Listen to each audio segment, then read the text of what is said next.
So for today's video,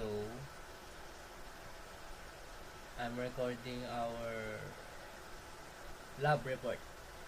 So first is create your print preview report window with filtering. Okay.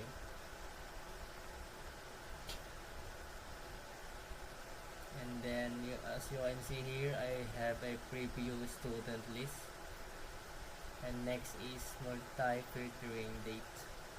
So go to manage jobs and natin yan active. So as you can see here, we have there and recording print previews and print. Okay, all done. That's all. Thank you, sir.